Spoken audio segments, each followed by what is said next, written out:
Hello guys, welcome back to my channel, Kawaray Discovery. So alam nyo guys, gusto ko lang magpasalamat sa ating mga subscribers.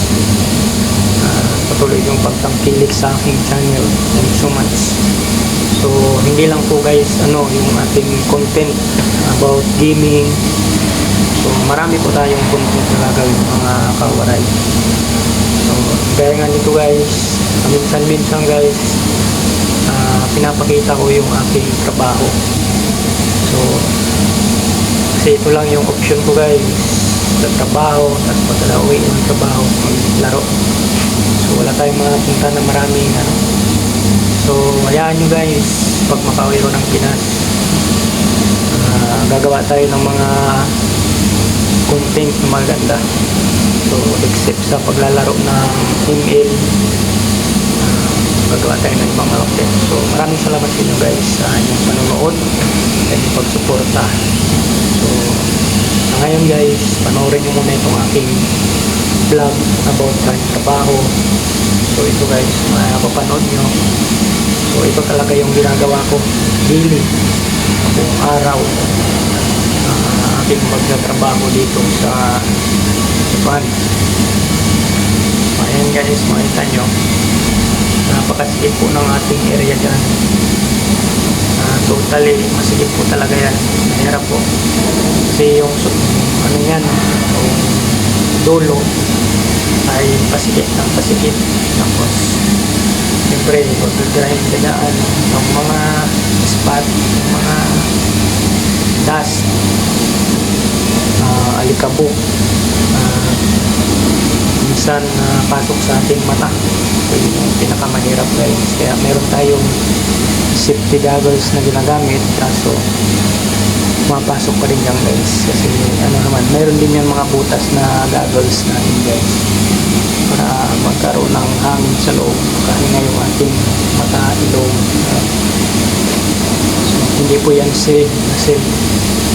Kaya yung mga small particles tulad ng atoms, molecules ay nakakapasok talaga sa loob. Minsan sa ating mata, sanhi na pagsakit. So saka guys, kwento ko na rin sa inyo guys habang nanonood kayo itong aking ginagawa, itong aking trabaho. Kunting kwento lang tayo guys about sa ating life, yung karanasan natin guys. Alam nyo guys, pinakamaraming OFW ay yung mga hindi mga degree holder. Yun yung mga nakikita natin sa iba't ibang dako ng bansa, nakipagsapalaran. Mga kababayan natin na walang degree holder,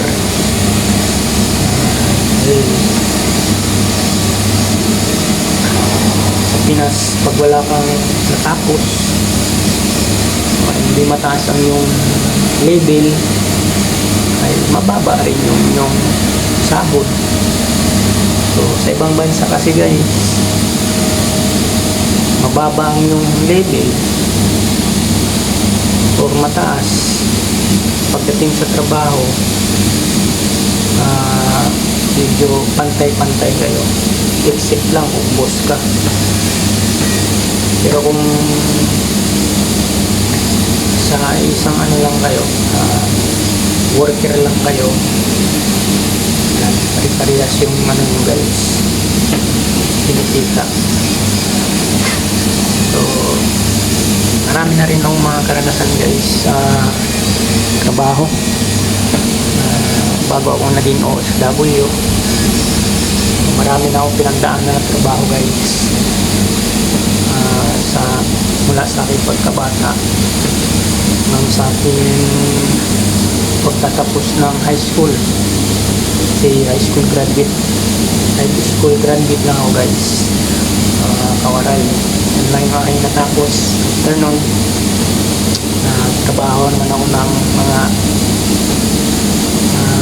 trabahong sa labas.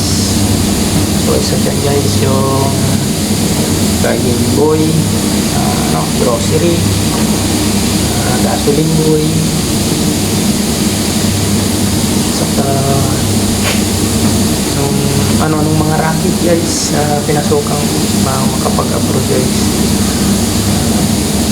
Awa ng ating Panginoon, aming Diyos,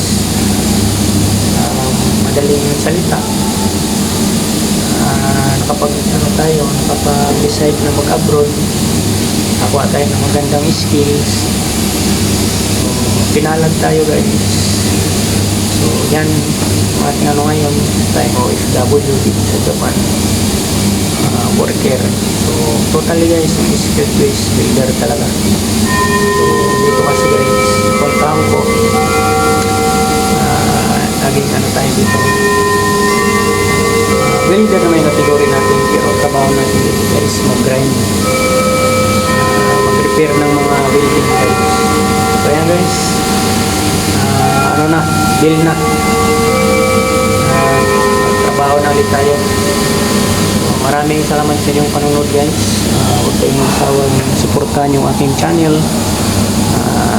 Subscribe guys, like and share, comment na rin kayo guys sa ating video ngayon guys, para makatulong na rin tayo guys, ma-inspired ako na patuloy gumawa ng mga content tulad nito, side of gaming.